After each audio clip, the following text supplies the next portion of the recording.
Hi, எல்லாருக்கும் வணக்கம். எல்லோரும் எப்படி இருக்கீங்க? நம்ம இன்றைக்கி தமிழ்நாட்டில் ஒரு ட்ரெண்டிங்கான ஒரு விஷயம், ஹிந்தி. ஹிந்தின்றது தேவையில்லையான்னு கேட்டாக்கா, கண்டிப்பாக ஹிந்தி தேவை. ஹிந்தி மட்டும் இல்லை, மலையாளம், உருது, கன்னடம், தெலுங்கு, அரபி, குஜராத்தி, என்னென்ன மொழி இருக்கோ எல்லா மொழியும் தேவை. பட் இந்த மொழிகளெல்லாம் யாருக்கு தேவையோ அவங்க அதை தேவையானவங்க அதை படிச்சுக்கலாம். மொழியை கட்டாயப்படுத்தி படிக்கணும் அப்படின்னு சொல்வது ஒரு தவறான ஒரு கொள்கை. அதற்கு நம்ம தமிழ்நாட்டில் முட்டு கொடுக்குறவங்க, அதுக்கு சப்போர்ட் பண்ணுறவங்க இதை கொஞ்சம் சிந்திக்கணும். ஹிந்தி என்பது ஒரு எல்லாருக்கும் தேவையான மொழி கிடையாது. யாருக்கு தேவையோ அதை அவங்க தேவையானவங்க படிச்சுக்குவாங்க. ஒரு மொழி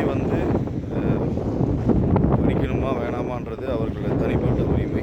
அதை பள்ளி கல்வி நிலையத்தில் நம்ம கட்டாயமாக படிக்கணுன்றது கண்டிப்பாக வன்மையாக கண்டிக்கத்தக்கது. இது ஒரு தவறான ஒரு கொள்கை. இந்த கொள்கைகளுக்கு நிறைய பேர் சப்போர்ட் பண்ணுறீங்க. அப்படி பண்ணாதீங்க. ஏற்கனவே இந்தின்னு தமிழ்நாட்டில் எங்கே போகாமல் இன்றைக்கி சவுகார்பேட்டை மாதிரி இருக்குது. தமிழ்நாடு ஃபுல்லாக இன்றைக்கி பாதி சவுகார்பேட்டை மாதிரி இருக்குது. இன்னும் கொஞ்ச நாள் ஹிந்தி கொண்டு வந்தோம்னா தமிழ்நாடு ஃபுல்லாகவே சவுகார்பேட்டை மாதிரி ஆகிடும். அப்புறம் நம்மலாம் போயிட்டு எல்லாத்தையும் இங்கே நிற்கணும்னு நீங்களே பார்த்துங்க.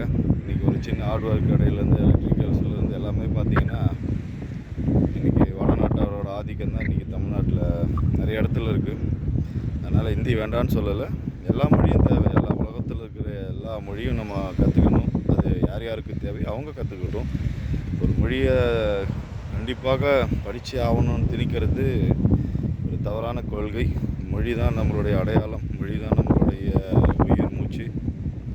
தமிழுக்காக பாடுபடுங்கள், தமிழ் மொழிக்காக குரல் கொடுங்கள்.